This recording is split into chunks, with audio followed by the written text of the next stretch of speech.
मुच्यते पूर्णस्य पूर्णमादाय पूर्णमेवावशिष्यते। ॐ शान्तिः शान्तिः। ॐ सहना भवतु सहनौ भुनक्तु सह वीर्यं करवावहै तेजस्विनावधीतमस्तु मा विद्विषावहै। ॐ शान्तिः शान्तिः। ॐ भद्रं कर्णेभिः शृणुयामदेवाः भद्रं पश्येमाक्षभिर्यजत्राः स्थिरैरङ्गैस्तुष्टुवाग्वंशस्तनूभिर्व्यशेम देवहितं यदायुः। स्वस्ति नः इन्द्रो वृद्धश्रवाः स्वस्ति नः पूषा विश्ववेदाः स्वस्ति नस्तार्क्ष्यो अरिष्टनेमिः स्वस्ति नो बृहस्पतिर्दधातु। ॐ शान्तिः शान्तिः शान्तिः।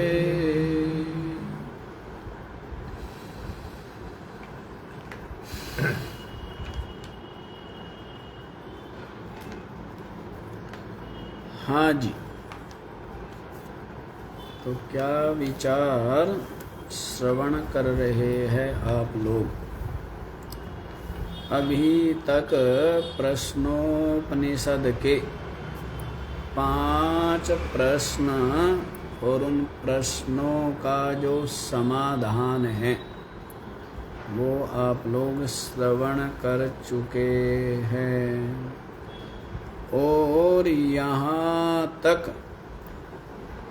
है सब कुछ बता दिया है। क्या क्या बता दिया है कि कैसे तो इस प्रजा की उत्पत्ति होती है और कैसे ये सजीव रहता है और कैसे ये लोक परलोक को प्राप्त करता है और कैसे उपासना करके ब्रह्मलोक तक को प्राप्त कर लेता है और वहाँ पर क्या होता है, वहाँ पर अपने जो परमात्म स्वरूप है उसका अनुभव करना। तो ये तो आप लोग सुन चुके है ना। तो अब ये जो षष्ठम प्रश्न है कि वो जो पुरुष है परमात्माख्य, उस पुरुष को क्या ब्रह्मलोक में ही जान सकते हैं? इस मनुष्य शरीर में नहीं जान सकते क्या?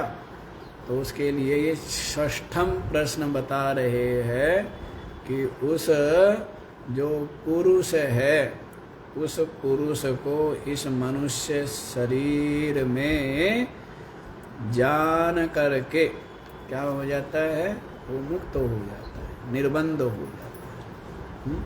तो इसी बात को बताने के लिए ये जो है छठा प्रश्न यहाँ पर पूछ रहे।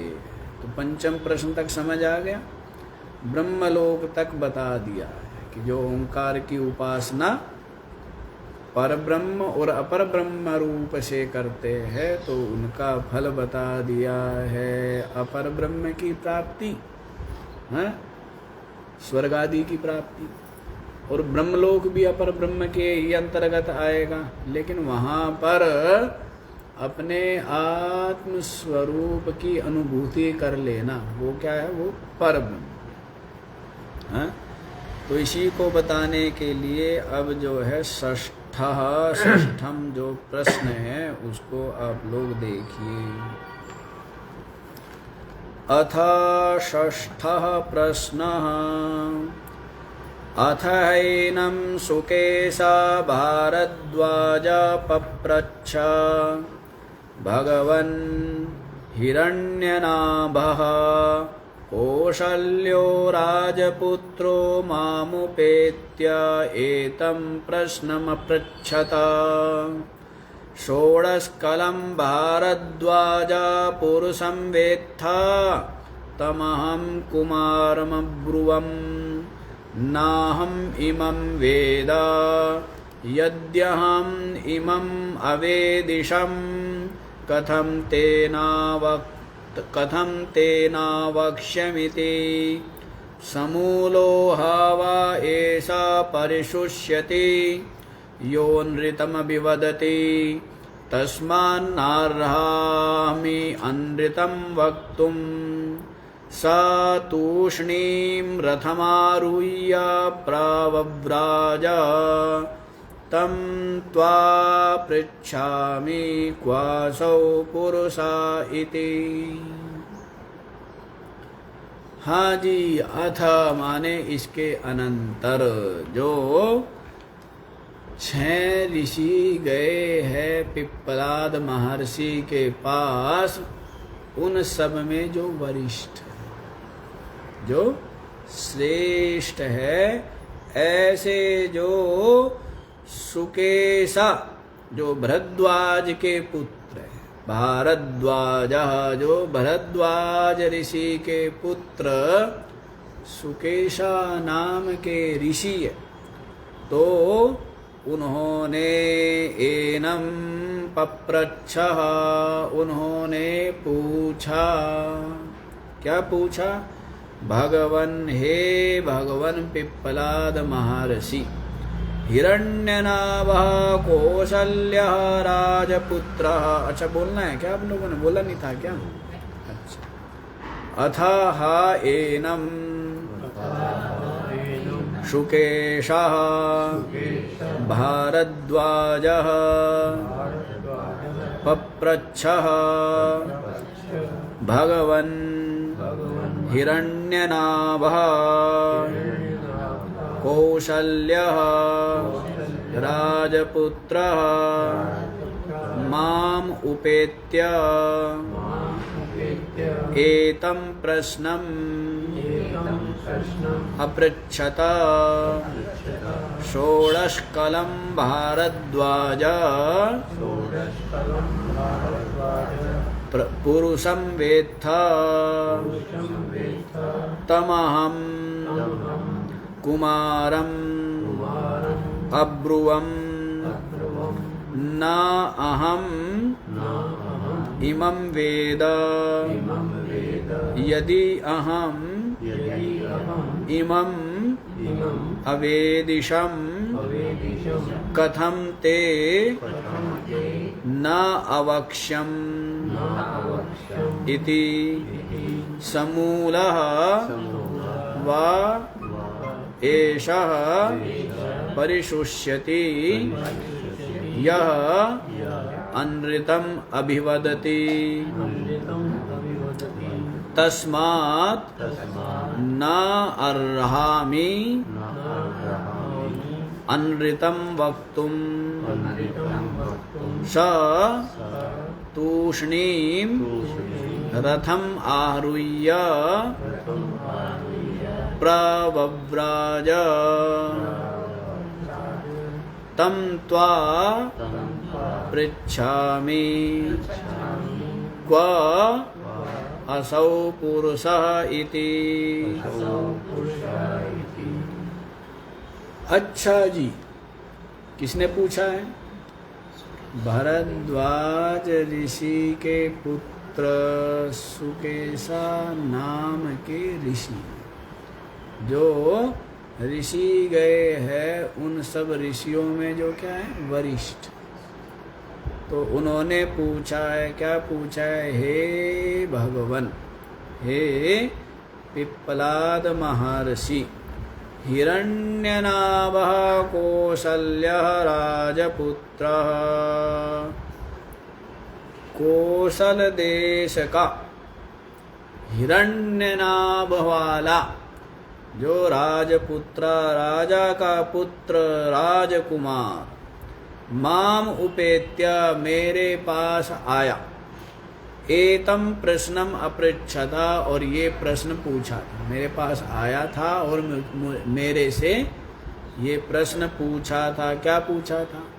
हे भारद्वाज, हे भरद्वाज ऋषि के पुत्र, षोडश कलम पुरुषम वेत्था, क्या आप षोडश कला वाले पुरुष को जानते हो? हैं? तम अहम कुमारम अब्रुवम, तम माने उस, अहम माने मैंने, कुमारम उस कुमार को, अब्रुवम कहा था, मैंने उस कुमार को कहा था, राजकुमार को, न अहम इमं वेदा, मैं इस षोडश कला पुरुष को नहीं जानता। क्या बोला? मैं षोडश कला पुरुष को नहीं जानता। यदि अहम इमं अवेदिशम, यदि मैं इसको जानता होता, कथम ते न अवक्ष्यम इति, तो फिर मैं तुझे क्यों नहीं बताता? क्योंकि ऋषि राजकुमार के मन में ये संदेह हो सकता है, ये ऋषि जानते तो है पर ये मुझे बताना नहीं चाहते। तो यहाँ पर कई बात स्पष्ट करते हैं। एक तो ये बताने के लिए कि भाई ऐसा नहीं है कि मैं जानता हूँ तुझे ना बता रहा हूँ, मतलब अपात्र समझ करके ना बता रहा हूँ, ऐसा नहीं है। इसका मतलब तू पात्र है, मेरे में ही वो योग्यता नहीं है, मैं नहीं जानता हूँ, लेकिन तू तो वास्तव में क्या है? तू तो पात्र है ना? क्योंकि जो पात्र ना हो तो उसको क्या है? उसको उपदेश नहीं किया जाता है ना? जो पात्र नहीं है तो उसको उपदेश देना तो व्यर्थ ही चला जाता है, नहीं? जैसे कि भाई अग्नि यदि प्रज्वलित नहीं है तो फिर क्या होता है? तो भोजन पकता नहीं है ना, है? या जैसे अग्नि बुझ गई है, ऐसी वेदी में, यज्ञ कुंड में आहुति डालना क्या है? व्यर्थ ही है। तो वैसे ही जिसके अंदर जिज्ञासा नहीं है, वो साधन संपन्न नहीं है, मन जिसका बहुत चंचल है, इंद्रिया बहुत चंचल है, तृष्णा दुनिया भर की है, तो ऐसे को उपदेश देना क्या है? व्यर्थ। तो यहाँ पर ऋषि ये कह रहे हैं कि ऐसा नहीं है कि तू पात्र नहीं है, तू तो पात्र है। कभी राजपुत्र ये समझे कि जानते हुए भी उपदेश नहीं दे रहे। कई बार समझ सकते हैं ना कि मेरे को शायद अनाधिकारी समझ रहे हो, इसीलिए ना बता रहे हो। तो एक तो ये बता दिया है कि भाई यदि मैं जानता होता तो कथम ते न अवक्ष्यम इति, फिर मैं तुझे क्यों नहीं बताता, मतलब बताता ही, क्योंकि तू पात्र है, और पात्र को उपदेश देना ही चाहिए, ये भी एक विधि है। जैसे जो भूखा नहीं है उसको भोजन भले ही मत पूछो, लेकिन जो भूखा है उसको भोजन देना ही चाहिए। प्यासे को पानी देना ये विधि है। ऐसे ही कोई रोगग्रस्त है तो उसको औषधि देनी या दिलानी ही चाहिए। ये क्या है? ये विधि है। और जो रोगी नहीं है उसको दवाई है, क्योंकि हम दवाई बांट रहे हैं, ठीक है ना? और नहीं तो तमाशा बढ़िया नहीं होगा। भले आप रोगी हो या मत हो, फोटो तो खींचने चाहिए, तो इसलिए क्या करो, हैं? दवाई ले लो, ठीक है ना? क्योंकि फोटो खींचना सबसे ज्यादा जरूरी हैं? ये बात तो आपके प्रधानमंत्री ने सारी दुनिया को बताई है कि कुछ करो मत करो, लेकिन फोटो जरूर खींचना चाहिए। यदि फोटो नहीं खींचेगा तो फिर कुछ नहीं है, ठीक है ना। हाँ, यदि एक झोपड़े का भी उद्घाटन करना हो तो फोटो जरूर खींचना चाहिए, नहीं तो पूरे देशवासी सीख गए। जब देश का नेता ने सिखाया है तो सब देशवासी सीखेंगे, नहीं सीखेंगे, बताइए। हाँ, तो वैसे ही कि चाहे भले ही रोगी हो या ना हो, लेकिन औषधि लो, भूखे हो या ना हो।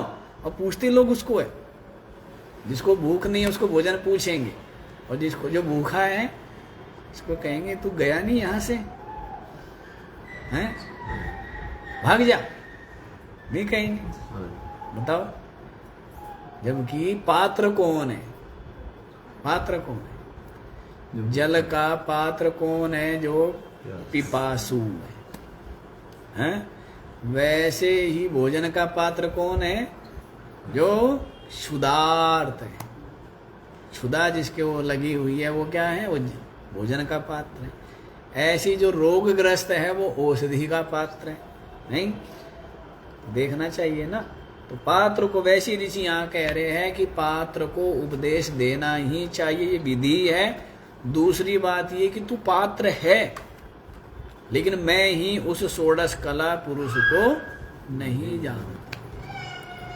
और आगे देखो क्या कहता है, समूलो वा एषा परिशुष्यति यो अनृतम अभिवदति। जो झूठ बोलता यह अनृतम अभिवदति। क्या? जो ऐसी चर्चा है आज के जमाने में, तो चलना ही नहीं, करनी नहीं चाहिए, नहीं? आज के जमाने में तो क्या है? झूठ झूठ झूठ है। क्या है? झूठ ही लेना, झूठ ही देना, झूठ ही भोजन, झूठ चबेना, झूठ का ही है ना सब, है आज के समय में। लेकिन पहले बता रहे कि झूठ बोलने से कितना डरते थे, जितना कि सर्प से, बिच्छू से, उससे भी अधिक, उससे भी अधिक किससे डरते थे? असत्य भाषण से। है? असत्य भाषण करने से अपने चित्त में क्या है? उसके संस्कार बैठते जाएंगे, संचित होते जाएंगे, है ना। इस तरह। और दूसरा व्यक्ति बात तो वही है, जो देवे वही मिले, नहीं मिले। झूठ देवे तो क्या मिले? हैं? जिसने झूठ बोला है फिर ये चाहता है कि मेरी संतान मेरे से झूठ ना बोले। बोलेंगे नहीं बोलेंगे, क्योंकि उसने झूठ बोला है, नहीं बोला है। आपकी सबसे प्रसन्न होकर के मिलते हैं, तो बाकी लोग भी आपसे कैसे मिलते हैं? क्या फैला रहे हो ना? क्या करते हो? आप फैला रहे हो। जो जाता है वही लौट के आता है, नहीं? यदि आप गाली फैलाते हो तो फिर क्या आती है? गाली आती है, नहीं? और यदि आप क्या प्रसन्नता का विस्तार करते हैं तो फिर क्या लौट करके आता है? सब और प्रसन्नता ही प्रसन्नता बढ़ती है, नहीं बढ़ती है। तो जो भी आप उदास हो तो एक तरह से क्या आपने उदास का वो बना लिया, एक क्या बना लिया? एक पूरा का पूरा आपके चारों तरफ वैसा ही हर चीज़ आपको मुरझाई हुई दिखने लग जाएगी, नहीं दिखेंगी। आप परेशान हो तो हर चीज़ आपको मुरझाई हुई दिखती है, और आप प्रसन्न हो तो हर चीज़ क्या दिखती है? हंसती खिलखिलाती हुई, नहीं दिखती है? तो वही बन जाता है। जैसे काकभूषणी जी के लिए आता है कि काकभूषणी जी के कई योजन दूर तक माया का प्रभाव नहीं, ऐसे आया है ना। तो वो इसका मतलब यही है कि वो उनके द्वारा क्या विस्तार हो रहा है, क्या फैलाया जा रहा है, क्या बांटा जा रहा है? तो वही तो ज्ञान, क्या? तो ज्ञान इसी कारण से क्या बना रहता है? सारा का सारा ज्ञान का ही उनके चारों तरफ परिवेश बना रहता है, नहीं बना रहता है। बहुत फर्क पड़ता है, सबका प्रभाव पड़ता है, नहीं पड़ता है? दुष्ट व्यक्ति जाता है उसका प्रभाव पड़ता है, उसके जो कर्मचारी और सब लोगों पर प्रभाव पड़ता है। और कोई ईमानदार व्यक्ति है, सज्जन व्यक्ति है, तो वैसे उसके जो कर्मचारी है वो भी सब क्या हो जाते हैं, नहीं हो जाते हैं। एक गाली देने वाला है मालिक, तो नौकर भी क्या सीख जाते हैं, बालक भी नौकर भी क्या सीखेंगे हैं। और एक मालिक क्या है, बहुत ही सबसे आदरपूर्वक सम्मान के साथ में मीठा बोलने वाला है, तो उनके क्या होते हैं, नहीं, जो आपने विस्तार दिया है, जो आपने फैलाया है, जो आपने अपने अंदर से निकाला है, वही आपको मिलता रहता है। ठीक है, तो इसलिए जो अनृत बोलता है, अनृत बोलने से कितना डर रहे, देखो क्या कह रहे हैं, यह अनृतम अभिवदति, जो झूठ बोलता है, समूलो व ऐसा परिशुष्यति, वह तो क्या है, मूल के सहित सूख जाता है। क्या होता है, मूल के सहित सूख जाता है। मतलब उसकी क्या हो जाती है, सारे के सारे परिवार में वही जो दिखता है, क्या दिखती है आजकल है, क्या दिखती है, अशांति दिखती है ना, नहीं दिखती है, उदासी दिखती है, हैं? वो थोड़ा होता है, वो प्रेम है, वो परस्पर सम्मान है, वो परस्पर सहयोग, वैसा ना हो करके कैसे बने रहते हैं, रस्सा कस्सी। अरे रस्सा कस्सी फील्ड में जाकर कर लो, रस्से को खींच लो, घर में क्यों रस्सा कस्सी कर रहे हो, नहीं, ऐसे ही हो गया ना, होता जा रहे हैं, ऐसे ही फैलाव होता जा रहा है। तो कहते हैं उसका समूल रूप से वो सूख जाता है, मूल के सहित। यह अनृतम अभिवदति, जो झूठ बोलता है, तस्मात् न अर्हामि अनृतम वक्तुम, इसलिए उस राजकुमार को कह रहे हैं, कौन कह रहे हैं, सुकेशा नाम के ऋषि, कि भाई इसलिए मैं झूठ तो बोल ही नहीं सकता, झूठ बोलने में योग्य नहीं हूं, क्योंकि मैं जानता हूं कि झूठ बोलने का क्या परिणाम है, झूठ बोलने का क्या परिणाम है ये मैं जानता हूं, इसलिए जानते हुए भी मैं झूठ नहीं बोल सकता। पता है ना कि उसका क्या दुष्प्रभाव, कि जो झूठ बोलता है उसका क्या होता है, मूल के सहित सूख जाता है। तो इस प्रकार कह रहे भाई मैं तो झूठ बोल ही नहीं सकता, मैं जानता हूं झूठ के दुष्प्रभाव को। स तूष्णीम रथम आरुह्य प्रव्राज, वह चुपचाप, वो जो राजकुमार था ना हिरण्यनाभ कौशल देश का, चुपचाप बेचारा क्या हुआ, रथम आरुह्य प्रव्राज, रथ पे बैठ करके चला गया, कुछ नहीं बोला, लेकिन मेरे अंदर ही अंदर वो प्रश्न बना रहा। क्या प्रश्न पूछा था, षोडश कलम पुरुषम वेत्था, कि जो षोडश कला पुरुष है उसको तुम जानते हो। तो ये कहने लगे भरद्वाज जी मैं तो जानता नहीं था, हैं? भारद्वाज जो भरद्वाज के पुत्र है वो कहने लगे मैं नहीं जानता था। अब पिप्पलाद महर्षि को कह रहे हैं कि तम त्वा पृच्छामि क्वासौ पुरुषः इति, तम उसी बात को, उसी प्रश्न को, त्वा माने अब मैं आपसे पृच्छामि पूछता, क्वासौ पुरुषः इति, वह पुरुष कहाँ रहता, वो जो षोडश कला पुरुष है वो कहाँ रहता। देखो यही होते हैं ना बुद्धिमान, जो होते हैं ना बुद्धिमान हैं, उनकी बुद्धिमानी क्या होती है, मूड की मूढ़ता झलकती रहे, जैसे झांकती रहते हैं, झांकता, झांकना जानते हो ना, जानते हो हैं, झांकता रहता है, मूड की मूढ़ता जैसे झांकती रहती है। जैसे पानी लाए ना कोई आदमी पानी, तो ऊपर वो छलकता रहता है, वो भी एक मूर्खता ही, ये मूर्खता है। दूध घी छलक रहा है, छलक छलक करके बाहर गिर रहा है, हाथों में गिर रहा है, कपड़ों में गिर रहा है, सब जगह गिर रहा है, ये भी क्या हुई? मूढ़ता है ना। तो वैसे ही जो मूर्ख है उसकी मूर्खता झलकती रहती है, और जो समझदार है उसकी क्या होती है? समझदारी भी नहीं झलकती है।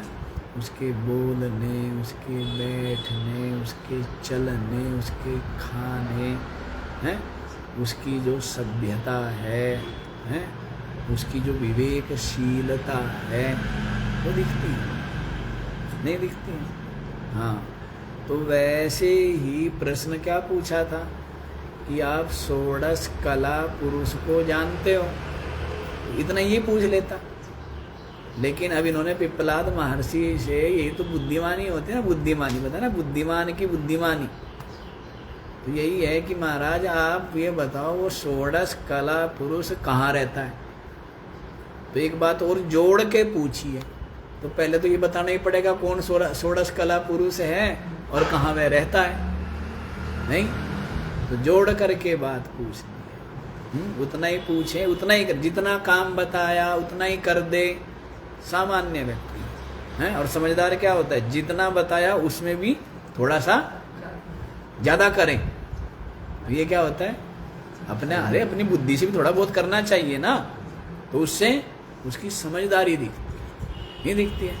और कुछ लोग ऐसे जितना कहे उतना ही करें, क्यों कर रहे हैं? करने की नीयत नहीं है, मन मार के कर रहे बेचारे, करने की नीयत तो है नहीं। लेकिन जिसको करने में प्रसन्नता हो, या जिसने उसको निर्देश किया है उसको प्रसन्न करना हो, तो वो क्या करता है? बहुत ही सावधानी से, और जितना कहा है उससे अधिक, और उससे अधिक सुंदर, और उससे अधिक व्यवस्थित करता है। नहीं तो झलक जाता है, नहीं झलक जाता है। तो मूर्ख की मूर्खता वो भी दिखती रहती है, और समझदार की समझदारी वो भी क्या होती है? वो भी दिखती है। जैसे बस में से बच्चे मुंह निकाल के झांकते रहते हैं ना, तो वैसे ही झांकती रहती है। मूर्ख की मूढ़ता झांकती रहती है, और बुद्धिमान की बुद्धिमानी झांकती रहती है। अच्छा जी, तो ये प्रश्न पूछा है। अब इसका भाष्य देखें आप लोग। हम ज़्यादा ही और बात बताने लगते हैं, यहीं की बात करनी चाहिए। चलो, अथ हैनम सुकेशा भारद्वाज पप्रच्छ। इसके अनंतर इस सुकेशा नाम के ऋषि, जो भरद्वाज का पुत्र है, उन्होंने पूछा, समस्तं जगत कार्य कारण लक्षणम सह विज्ञानात्मना परस्मिन् अक्षरे सुषुप्ति काले संप्रतिष्ठता इत्युक्तम। देखो जी क्या बता रहे हैं। समस्तम जगत कार्य कारण लक्षणम, संपूर्ण जगत, कहाँ तक है जगत? ब्रह्मलोक तक जगत ही। कहाँ तक है? ब्रह्मलोक तक जगत ही। तो कार्य कारण लक्षण रूप ये जो संपूर्ण जगत है, ये सारा का सारा विज्ञानात्मना सह, विज्ञानात्मा इस जीवात्मा के सहित क्या होता है? परस्मिन अक्षरे, जो क्या है? परस्मिन है, जो पर है, जो अक्षर है, उस अक्षर में सुषुप्ति काले संप्रतिष्ठता, सुषुप्ति काल में उसमें ही स्थित हो। लोक परलोक सब कुछ, इंद्रिया प्राण मन बुद्धि सब कुछ सुषुप्ति काल में किसमें लीन हो जाता है?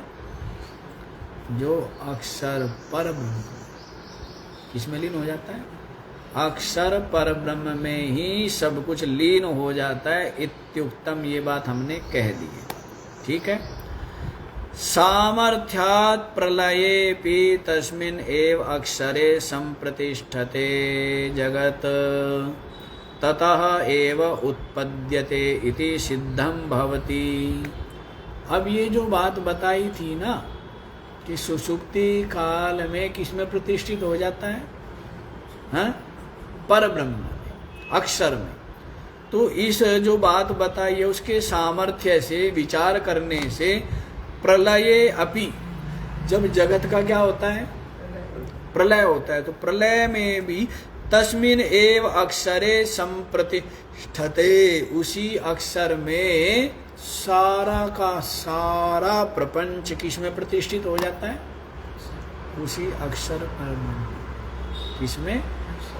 अर्थात स्वयं में ही सब कुछ क्या हो जाता है, हाँ?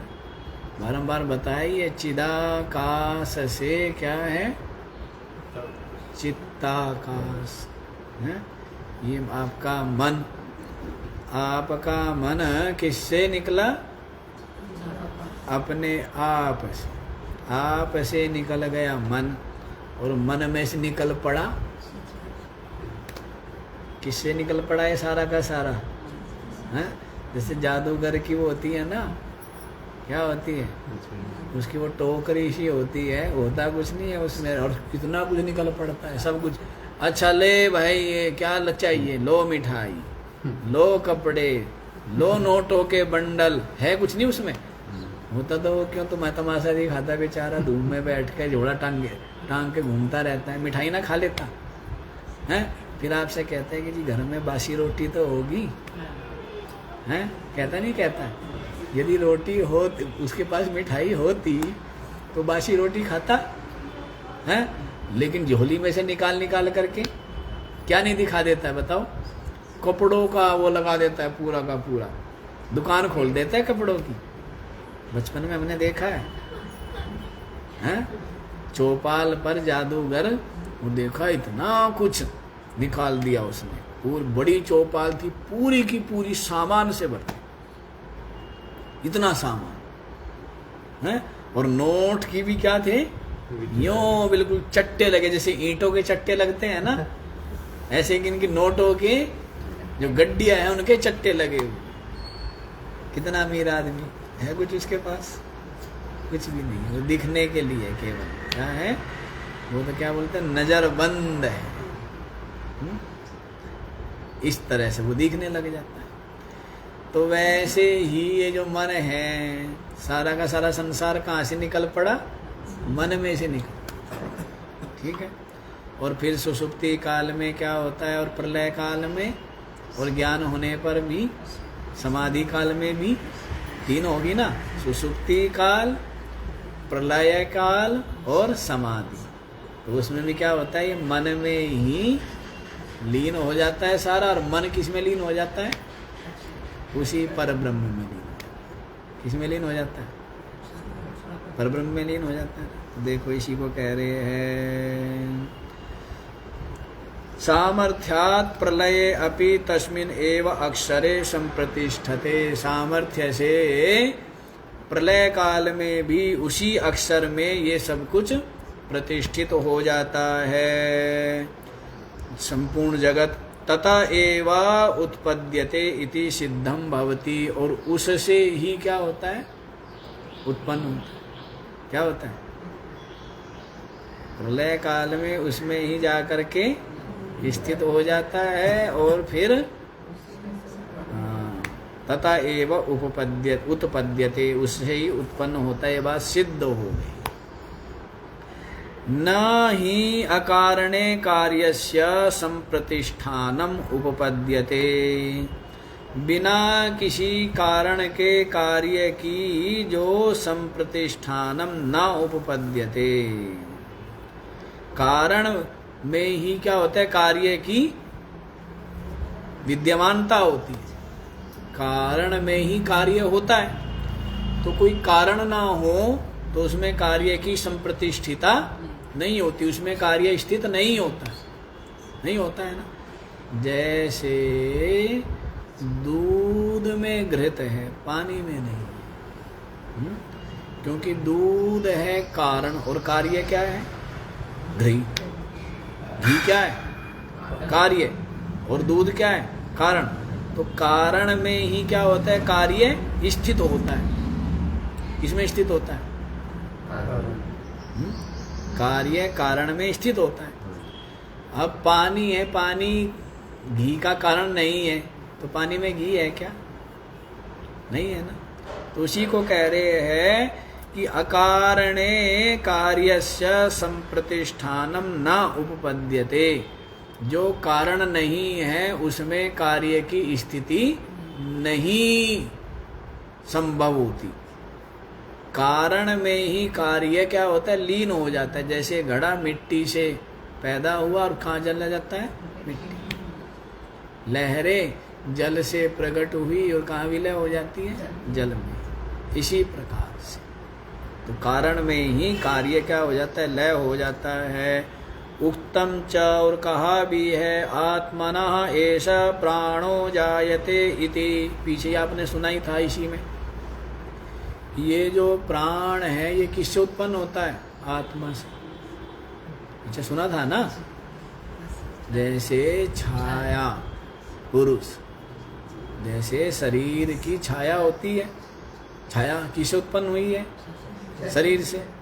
तो वैसे ही आत्मा से किसकी उत्पत्ति हुई है, प्राण की उत्पत्ति। किससे उत्पन्न हुए, प्राण से। ये जो आया है। जगतश्च यन्मूलं तत् तत्परिज्ञानात् परं श्रेय इति सर्वोपनिषदां निश्चितो अर्थः। जगतश्च यन्मूलम, जगत का जो मूल है, इसका मूल, जगत का जो मूल है अर्थात कारण है, तत् परिज्ञानात् परम श्रेय, उसके ज्ञान हो जाने। जगत का जो मूल है वो कौन, पुरुष, अक्षर, परमात्मा, उसके ज्ञान हो जाने से परम श्रेय क्या हो जाता है, परम श्रेय की, कल्याण की प्राप्ति होती है। इति सर्वोपनिषदाम निश्चितो अर्थ, ऐसा संपूर्ण उपनिषदों का निश्चित अर्थ है। क्या अर्थ है कि जगत का जो कारण है, कौन है जगत का कारण, परब्रह्म। कौन है, परब्रह्म। तो उस परब्रह्म के ज्ञान से, तत्परिज्ञानात्, उसके ज्ञान होने से परम श्रेय, परम श्रेय हो जाता है, कल्याण हो जाता है। इति सर्वोपनिषदाम निश्चितो अर्थ, ये संपूर्ण उपनिषदों का निश्चित मत है, निश्चित अर्थ है। ठीक है। अनंतरम चोक्तम स सर्वज्ञ सर्वो भवतीति, ये भी पीछे आपने सुना है। क्या सुना है, चतुर्थ प्रश्न में सुना था ना। अनंतरम चौक्तम, उसके अनंतर कहा था स सर्वज्ञ, वह क्या है, वह सर्वज्ञ, सर्वः भवतीति, जो उस पुरुष को जानता है। क्या बताया था, सुसुप्ति में सब कुछ जिसमें प्रतिष्ठित हो जाता है, जो उस पुरुष को जानता है, सर्वज्ञ भवति, सर्वः भवति, वो सर्वज्ञ हो जाता है। वो क्या हो जाता है, वो सर्वरूप हो जाता है। ये सुना था, नहीं सुना था, चतुर्थ प्रश्न में ये आया कि जो सुसुप्ति काल में सब कुछ जिसमें लय हो जाता है, वह जो परब्रह्म है, अक्षरे परे अक्षरे है, सर्वम संप्रतिष्ठति इति, पीछे पढ़ा था ना। तो सब कुछ उस अक्षर में प्रतिष्ठित हो जाता है। तो ये बताया था, उसको जो जानता है वो क्या हो जाता है, सर्वज्ञ हो जाता है। क्या हो जाता है, सर्वरूप हो जाता है। सब कुछ वही है। क्या जानता है कि सब कुछ मेरी आत्मा ही है। सारी जितनी लहरें, असंख्य लहरें दिखती है, सब जल ही है।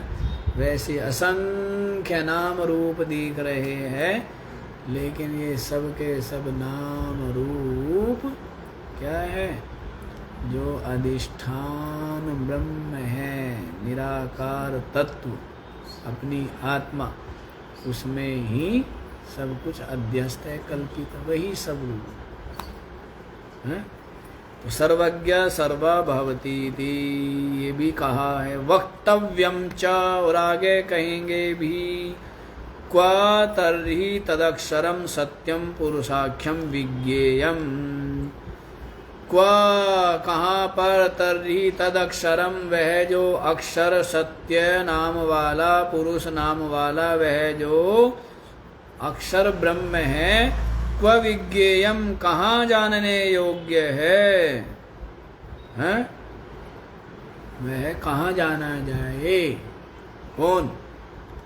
वह जो अक्षर और सत्य और पुरुष नाम वाला, वह जो ब्रह्म है, क्व विज्ञेयम, कहाँ जाना जाए? तो ऐसा आगे कहेंगे भी क्या, ये तो कह ही रहे हैं ना पहले प्रश्न में, ये अभी उसका अवतरण भाष्य चल रहा है। तदर्थोयम प्रश्न प्रारभ्यते, इसी बात को बताने के लिए ये प्रश्न क्या करते हैं, आरंभ। वृतन्वाख्यानं च विज्ञानस्य दुर्लभत्वख्यापनेन तल्लभ्यर्थं मुमुक्षूणां यत्न विशेषोत्पादनार्थं। वृत्तान्वाख्यानं च, ये क्या है जी, क्या किया है? ये जो आख्यान रूप बताया है ना, है? क्या बताया है? कि मेरे पास वो आया था, कौशल देश का राजकुमार, हिरण्यनाभ वाला मेरे पास आया था। सबके सब हैं क्या हो गए? सुनने वाले प्रसन्न होंगे, कह नहीं तो सुनाते रहते हो, चेतन है, सच्चिदानंद है, आत्मा है, ब्रह्म है, हैं? कुछ राजा रानी की कोई कहानी आती नहीं, कम से कम राजपुत्र की सुना दो। तो जैसे ही कहानी ये कहते ना कि एक संत थे, सबके ऊपर से ऐसा बोझ ऐसा उतर, मैं देखता रहता हूँ ना, सामने बैठे ऐसा बोझ ऐसा उतर जाता है, सब कहते हैं भाई अब। और नहीं तो ऐसा लगता है कि महाराज जी कोई सत्संग थोड़ा सुना रहे हैं, हमें तो हमारे सरों पर डंडे मार रहे हैं।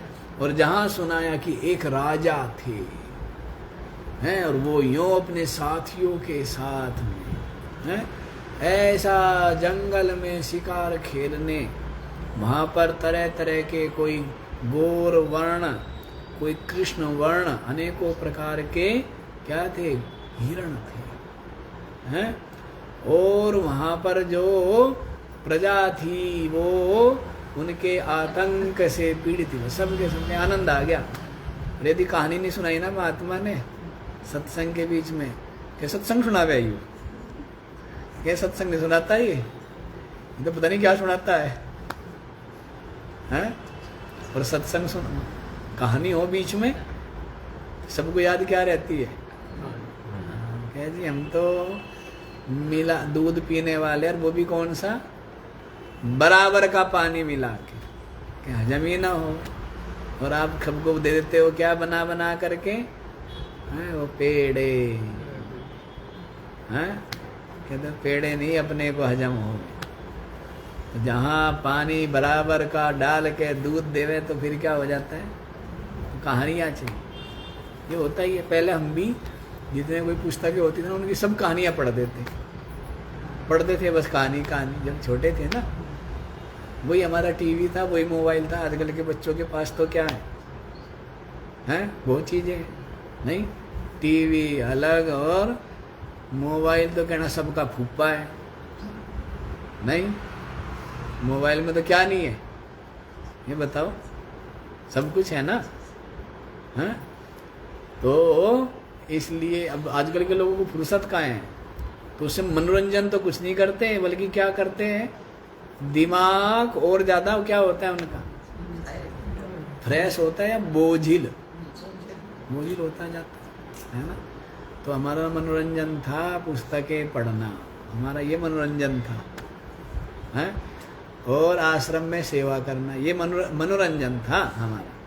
हैं, पाइप हाथ में लेके झाड़ू से धो देना सारा, ये मनोरंजन थे हमारे। आप बड़ा आश्चर्य करोगे, नहीं? लोगों के लिए क्या है? ये काम है, बोझ है, और हमारे क्या थे? ये मनोरंजन। सत्य कह रहा हूँ। 10-11 बजे तक सुबह से बैठे, 5 बजे से 10 बजे तक क्या हालत हो जाए? पढ़ के हालत खराब हो जाए ना।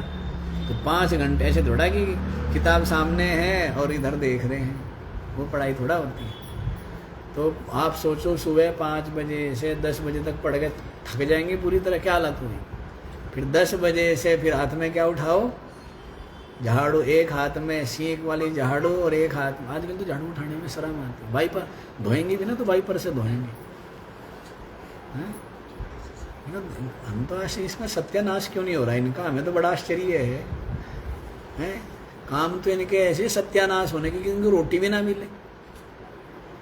दुनिया के आज के काम कैसे हैं? रोटी के लायक भी काम नहीं है कि इनको रोटी भी ना मिले, भूखे मरे। हैं? बस रोटी मिल रही है प्रारब्ध से। ये तो काम कर रहे हैं क्या रोटी मिलने की? दुनिया काम करते हैं? कोई काम करते ही नहीं है। और उसी को क्या समझते? काम तो पहले करते थे लोग, कितना परिश्रम करते थे, नहीं करते थे?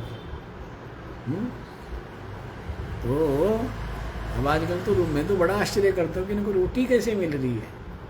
और देखा जाए तो रोटी मिली कहाँ रही है? सारे तो दुखी है, कहाँ रोटी मिल रही है? हैं? सब परेशान है, नहीं परेशान है? कितना ही संपन्न होवे तो भी परेशान ही, नहीं? क्योंकि तृष्णा का कोई अंत नहीं है। भाष्यकार ने तो शुरू में कह दिया, दरिद्र कौन है? विशाल तृष्णा, जिसकी चित्त में बड़ी बड़ी तृष्णाएं हैं, वो दरिद्र है। वो श्रीमान कौन है? जिसको संतोष, जिसके चित्त में क्या है? संतोष, वो क्या है? श्रीमान है, धनी है। और दरिद्र कौन है? जिसके चित्त में बड़ी बड़ी तृष्णा है। तो कंगाल ही तो है, नहीं? मनोरंजन की बात कह रहे थे, हमारा मनोरंजन ही ये था। तो चलो यहीं पर देखो क्या कह रहे हैं, वृत्तान्वाख्यानम च, ये जो वृत्त जो राजा का बताया है ना, ये कहानी रूपक, तो ये जो इसका आख्यान है, ये आख्यान किस लिए है? विज्ञानस्य दुर्लभत्व ख्यापनेन, कि ये जो विज्ञान है ना, परब्रह्म का विज्ञान, ये बड़ा दुर्लभ है, इसकी प्राप्ति बड़ी कठिन है। इसकी प्राप्ति क्या है? बड़ी कठिन है। जिसको दुर्लभ, दुखेन लभ्या, दुख पूर्वक जिसकी प्राप्ति हो, मतलब बड़ी कठिन है जिसकी प्राप्ति, इसीलिए उसको क्या बताया? आख्यान रूप करके बता रहे हैं। तल्लब्ध्यर्थम मुमुक्षूणाम यत्नः विशेषोत्पादनार्थम, और साथ ही साथ ये कि भाई वो दुर्लभ है ना, इसलिए मुमुक्षु जो उसको पाना चाहता है ना, यत्नः विशेष उत्पादनार्थम, विशेष यत्न करना पड़ेगा। सामान्य यत्न 70 साल वहां घिस दिए हैं, मिला कुछ नहीं। अब यहाँ सोचे 7 दिन में महाराज जी वो अनुभूति नहीं हुई। तो ये बता, 70 साल जहां तू लगा रहा, दिन रात एक करके लगा रहा, नहीं? सारा जो कुछ तेल था वो सारा का सारा जहां जला दिया तूने, हैं? अब कहता है कि जी अनुभूति नहीं हुई महाराज जी। इसलिए पहले कहते थे वानप्रस्थ, वानप्रस्थ लेके क्या कपड़ा पीटो, कपड़े को क्या करते? पीट के क्या निकाल देते? सारा मैल निकालते हैं ना।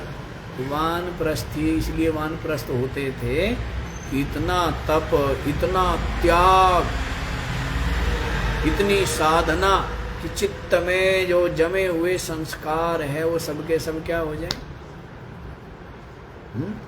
वानप्रस्थी ज्यादा महत्वपूर्ण है, सन्यास उतना महत्वपूर्ण है। सन्यास तो वो है रंग दे दिया, लेकिन सन्यास की तैयारी, जैसे कपड़ा रंगने की तैयारी, वो बड़ी है ना। रंग देने में क्या लगेगा, रंग तो घोल देंगे, जो डुबो देंगे, हो गया रंग।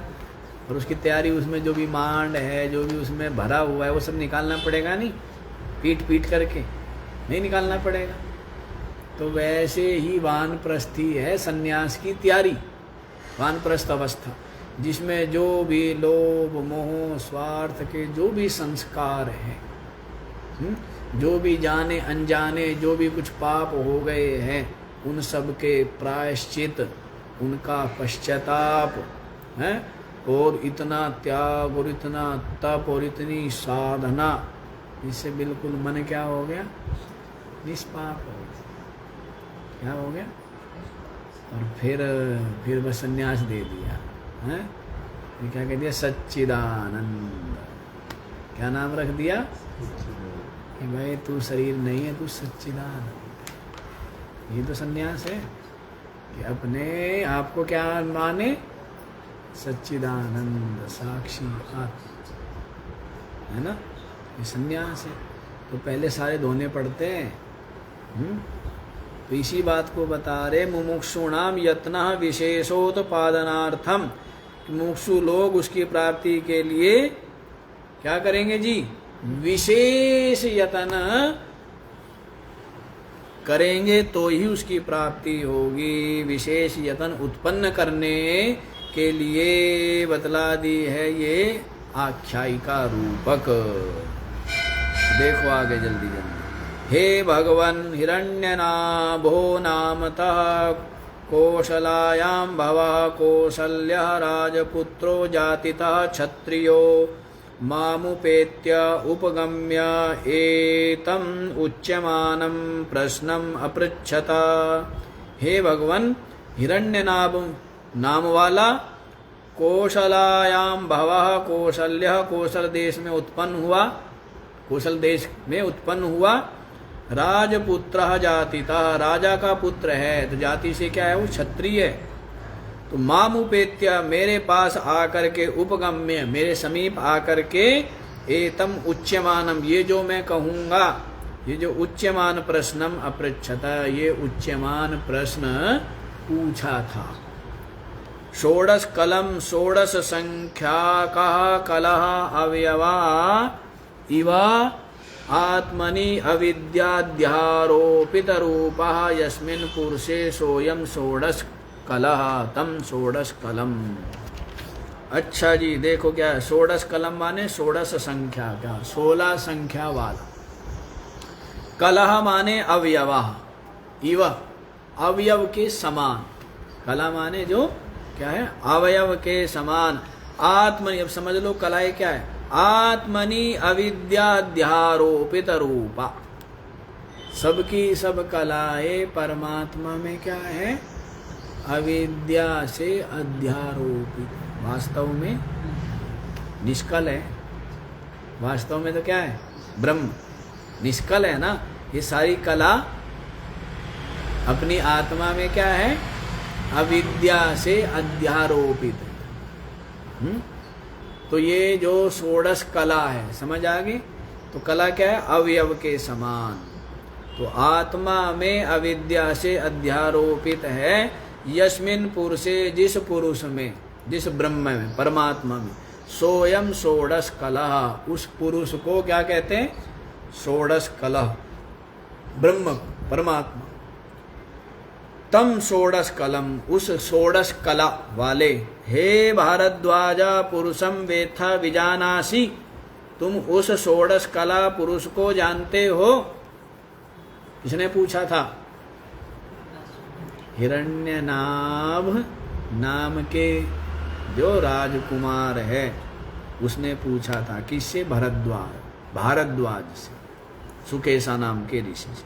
क्या आप जानते हो उस षोडश कला पुरुष को? तमः राजपुत्रम कुमारम पृष्ठवंतम अब्रुवम उक्तवान अस्मि। ऐसा उस पूछने वाले राजकुमार को मैंने कहा था। क्या कहा था? न हम इमं वेद यम त्वं पृच्छसीति। जो तू पूछता है ना उस षोडश कला पुरुष को, उसको मैं नहीं जानता। एवं उक्तवती अपि, ऐसा कहे जाने पर भी मयि अज्ञानम असंभावयन्तम तमज्ञाने कारणम अवादिशम। हाँ जी, एवं उक्तवती अपि, मैंने मेरे ऐसा कहे जाने पर भी मयि अज्ञान असंभावयन्तम। वो राजकुमार ने सोचा ये ऋषि है, ऐसा तो हो ही नहीं सकता ये ना जानते हो, ऐसा हो ही नहीं सकता कि ये ना जानते हो।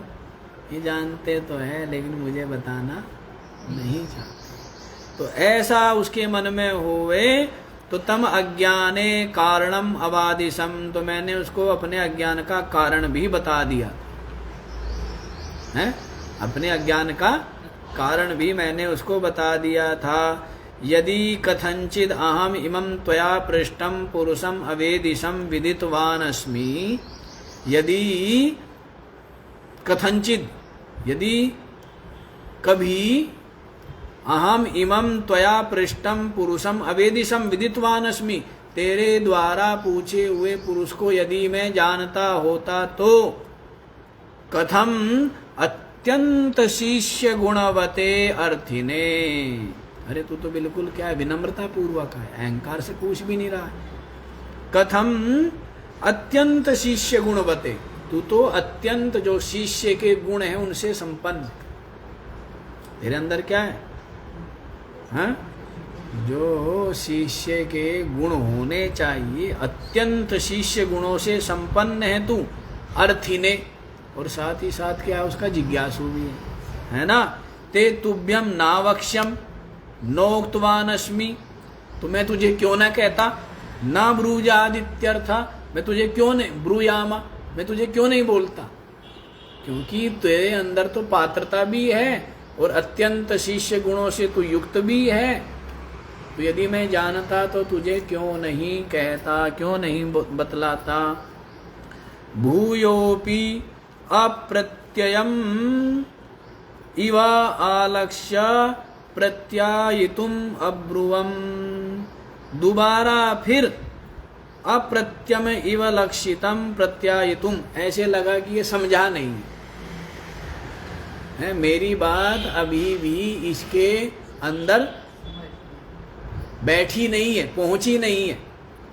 तो वापस फिर उस बात को ही उसको समझाने के लिए, बताने के लिए फिर मैं कहता हूं कि भाई समूलः सह मूलेन वा एषा अन्यथा संतमात्मानम् अन्यथा कुर्वन् अनृतम् अयथा भूतार्थम अविवदति यह स परिशुष्यति। तो कह रहे भाई, होता है ना कई बार बोलना पड़ता है, कहीं कोई मांगने पूछने आए तो कहते हम नहीं जानते, उसकी संतुष्टि नहीं होती, नहीं आप जानते तो, अरे भाई नहीं जानते यदि हम जानते होते तो तेरे जैसे अत्यंत शिष्य गुणों से जो युक्त है उसको क्यों ना बताते, बताते ही, लेकिन फिर भी उसको लगता है कि नहीं, मेरे को बताना नहीं चाहते। तो फिर कह रहे कि अरे भाई मूल के सहित वो सूख जाता है। समूलो सह मूलेन वा ऐसा अन्यथा संतम आत्मानम अन्यथा कुर्वन, है तो कुछ अपना आपा और तरह से करता हुआ, माने झूठ बोलता हुआ, है ना। अनृतम अयथाभूतार्थम, जो अयथाभूत नहीं है, अलग रूप है। तो अलग रूप क्यों, जो बोलता है वो मूल के सहित सूख जाता। या स परिशुष्यति, है तो ज्ञानी और बता क्या आ रहा है मैं अज्ञानी, है तो ज्ञानी और बता क्या आ रहा है कि मुझे उसका ज्ञान नहीं है। तो कहते हैं अयथाभूत जो अपने आप को दिखाता, तो या सा परिशुष्यति, वह मूल के सहित अयथाभूतार्थम अभिवदति, जो अयथाभूतार्थ बोलता है, जैसा नहीं है वैसा जो बोलता है, तो कहते हैं वो मूल के सहित सूख जाता है। शोषम उपैति, सूख जाता है। इहलोक परलोकाभ्याम विच्छिद्यते, इस लोक और परलोक दोनों उसके नष्ट हो जाते हैं। जो झूठ बोलता है उसके क्या होते हैं? दोनों लोग जिसके क्या होते हैं? नष्ट हो जाते, विनश्यति। यत एवं जाने, जिस कारण से मैं इस बात को जानता हूं, क्या जानता हूं? कि जो असत्य बोलता है, अनृत बोलता है, तो मूल के सहित उसका क्या हो जाता है? नाश हो जाता है। लोक परलोक उसके नष्ट हो जाते हैं। तो फिर मैं ऐसा जानते हुए तस्मान नारहामि अहम अनृतम वक्तुम मूढ़वत, जो अज्ञानी है वो तो झूठ बोल देगा। जिसको पता नहीं कि झूठ बोलने का क्या पाप है, वो तो क्या कर सकता है? झूठ बोल सकता है ना। लेकिन मैं तो जानता हूं कि झूठ बोलने का क्या परिणाम है, तो इसलिए मैं झूठ नहीं बोल सकता, क्योंकि मुझे पता है ना कि झूठ बोलने का क्या परिणाम है। समझ आई बात? तो मूढ़ के समान मैं झूठ नहीं बोल सकता। स राजपुत्र एवं प्रत्यायितः तूष्णीं व्रीडितो रथमारुह्य प्रबभ्राज प्रगतवान यथा गतमेव। वह जो राजपुत्र है, इस प्रकार से जब उसको पता लगा, तूष्णीम, चुप बैठ गया, चुप हो गया। हा?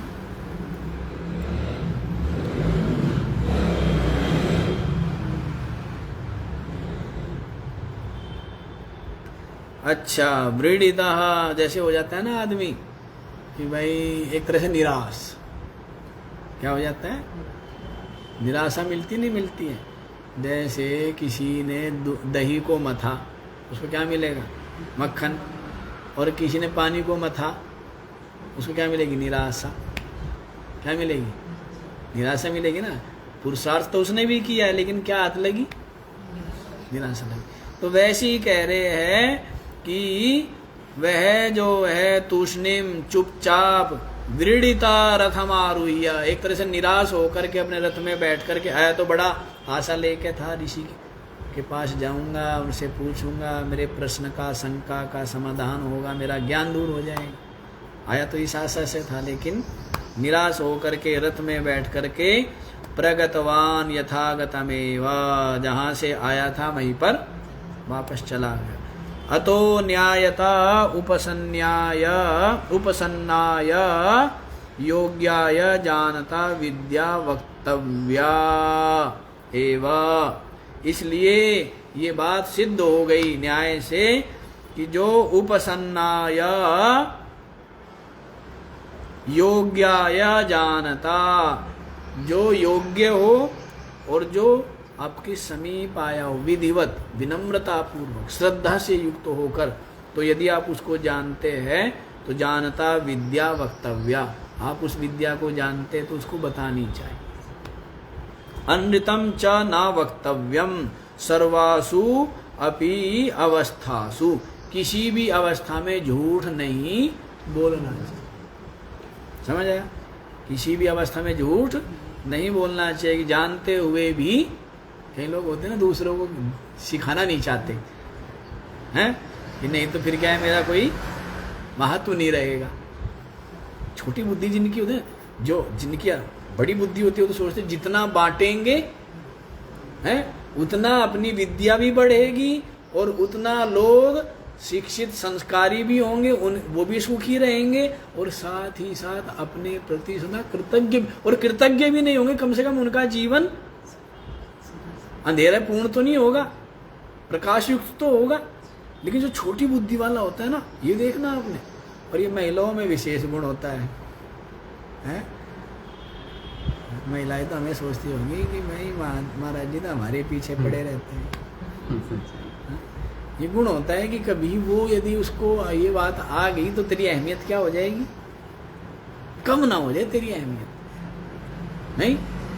क्योंकि दूसरों को सिखाएंगे नहीं।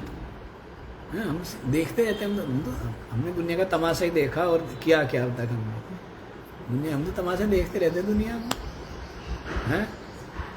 दुनिया के नाच, यही है दुनिया की समझ। इतनी तो समझ, छोटी समझ।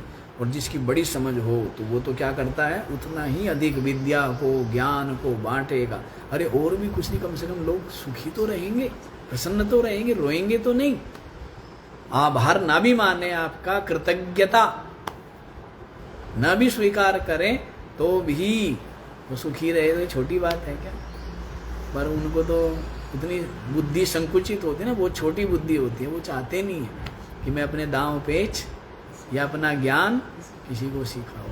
अच्छा नहीं, तो किसी भी अवस्था में झूठ नहीं बोलना चाहिए। एतत् सिद्धम भवति, ये बात सिद्ध हो गई है। तम पुरुषम त्वाम पृच्छामि, उस पुरुष को मैं आपसे पूछता हूँ। मम हृदय विज्ञेयत्वेन शल्यम इव स्थितम क्वासौ वर्तते, मेरे हृदय में जो है कांटे की तरह वो बना हुआ है। उसने जब से उसने पूछा था, बहुत समय से मैं इसी, 1 साल तो यहाँ भी रहते रहते हो गया, नहीं हो गया हैं? ऋषि ने क्या बोला, पिप्लाद महर्षि ने, पुनः भूयसा ब्रह्मचर्येण संवत्सरम संवत्स्यथा, भले वो तपस्वी हो फिर भी मेरे पास भी 1 साल तक ब्रह्मचर्य पूर्वक सेवा करते हुए रहो, जानता होगा तो बता दूंगा। बोला नहीं बोला है? हाँ, तो साल भर तो यहाँ भी हो गया। तो कह रहा है कि मेरे हृदय में क्या था, ये कांटे की तरह चुभ रहा था। मम हृदय विज्ञेयत्वेन शल्यम इव, जानने के योग्य के लिए कांटे के समान स्थित है ये। क्वासौ वर्तते, कहाँ पर है वो पुरुष? विज्ञेय पुरुषः इति, वह जो विज्ञेय पुरुष है, क्वासौ वर्तते, कहाँ पर है? तो इसका उत्तर पिप्लाद महर्षि द्वितीय मंत्र के द्वारा देंगे। आज इतना ही रख लो, समझ आ गया। ओम पूर्णमद पूर्णमिदं पूर्णात्